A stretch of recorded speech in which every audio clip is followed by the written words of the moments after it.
নমস্কাৰ স্বাগতম জনাইছো আমাৰ চেনেলৰ এনএডি ভিডিঅ'ৰ মাজলৈ তো প্ৰথম কথা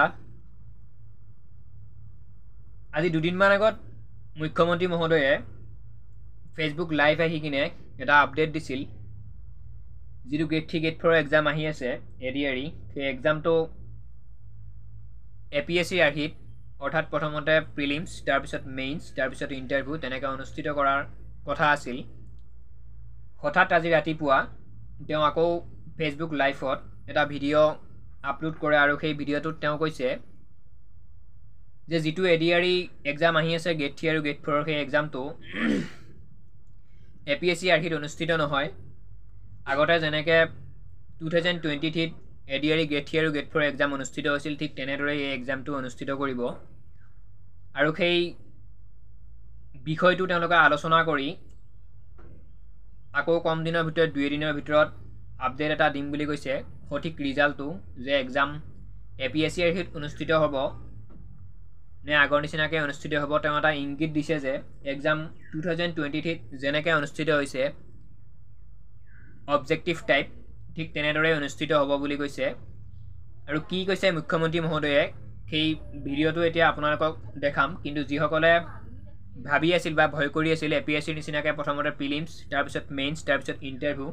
তেনেদৰে অনুষ্ঠিত হ'ব বুলি এক্সাম তেনেকুৱা হয়তো নহ'ব 80% চান্স নাই তেনেকুৱা যে হ'ব বুলি মই আগতেও কৈছোঁ আগৰ ভিডিঅ'ত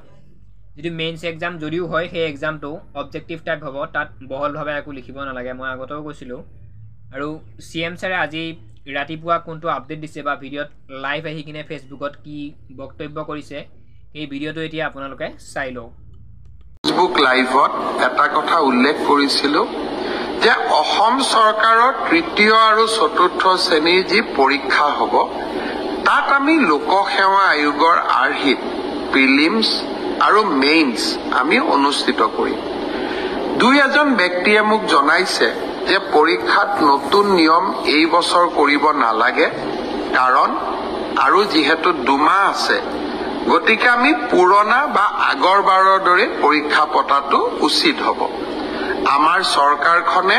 সদায় ৰাইজৰ কথা শুনিবৰ বাবে চেষ্টা কৰে কাৰণ আমি বিশ্বাস কৰোঁ লাও যেনেকৈ পাতৰ তলত থাকে চৰকাৰো ৰাইজৰ তলত থাকে ৰাইজৰ ঊৰ্ধত নহয় যিসকলে মোক এই পৰামৰ্শটো দিছিল দুই এজনে অলপ গালিগালাজো কৰিছে আৰু কিছুমানে ভালকৈ পৰামৰ্শটো দিছে গালিগালাজ কৰা সকলকো মোৰ মৰম জনাইছো আৰু ভালকৈ কোৱা সকলকো মোৰ সন্মান জনাইছো আপোনালোকৰ পৰামৰ্শ অহা 2-3 দিনত আমি বিবেচনা কৰিম আৰু যেহেতু পৰামৰ্শটোত মেৰিট আছে যে হয় দুমাহ থাকোতে পৰীক্ষাৰ প্যাটাৰ্ন এটা সলনি কৰিব নালাগে বিষয়টো আমি ডেফিনেটলি আমি বিবেচনা কৰি অহা 2-3 দিনতে আপোনালোকক ইয়াৰ সিদ্ধান্তৰ বিষয়ে মই অৱগত কৰিম